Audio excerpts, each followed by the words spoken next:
So with this NAACP, it's just racism.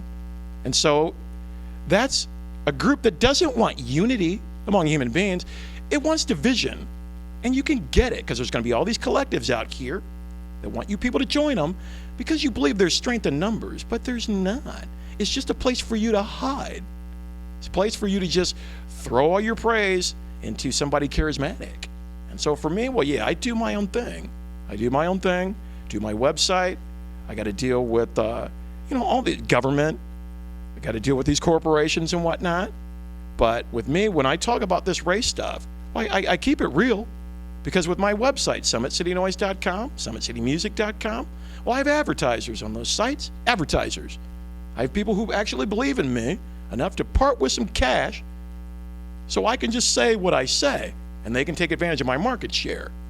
But I've got no brothers giving me any cash, got no brothers giving me no money. 100% white men giving me cash so I can do my stuff. The NAACP is not a bad organization. It is not. These bugs are going to do a lot of good work. You just have to look at the actual name of the group. It is the National Association for the Advancement of Colored People.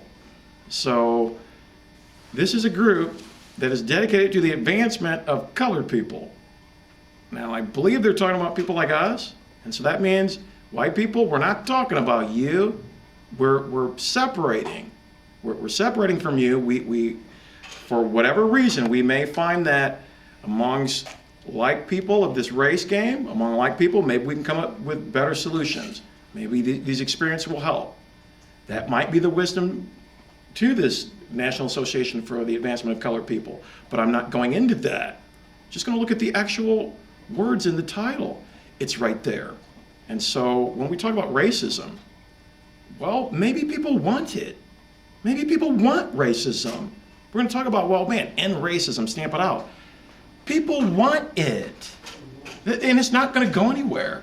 And since racism serves a certain purpose, it does serve to put people down. It also serves to falsely raise people up.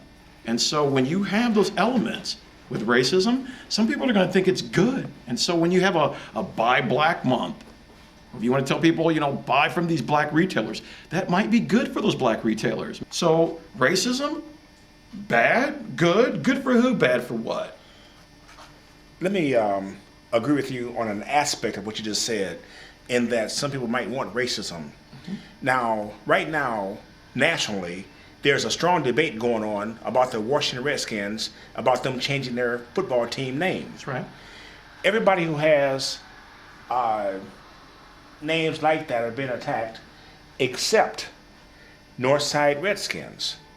They never get brought up on, the carpet about that. Now, if that's the case, if Redskins is okay for a team to have as a mascot here, why don't we have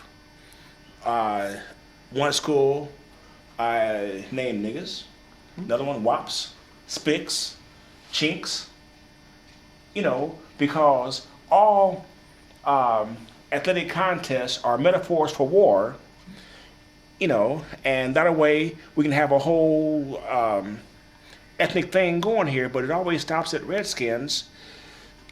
Why is that?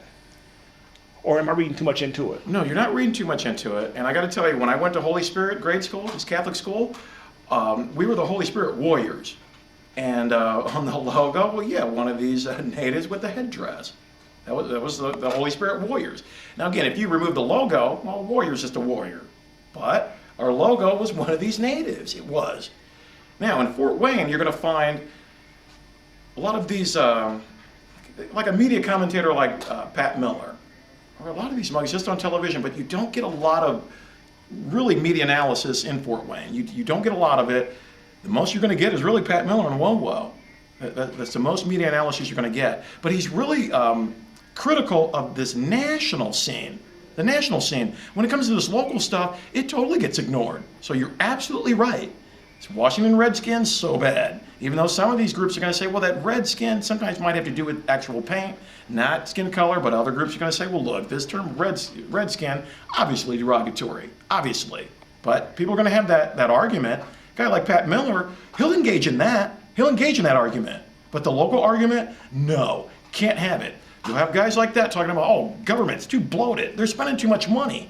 But then when the city of Fort Wayne gives $30 million to Parkview Field, to this private group giving $30 million. And then this new building that's supposed to displace Cindy's Diner, the mug's getting $20 million.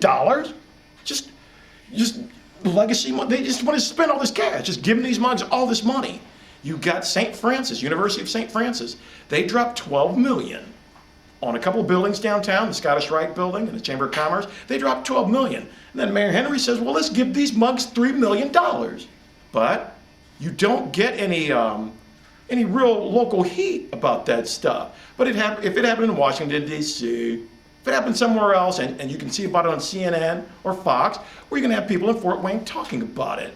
But they don't want to look at what's going on here. It's always going to be looking at this national scene. So you're not going to see any accountability here. You won't see it. You'll hear Washington's bloated, government's bloated, but then if you get a chance to talk to Mayor Henry, it's all these softball questions. If somebody gets a chance to talk to Marlin Stutzman, softball, volleyball.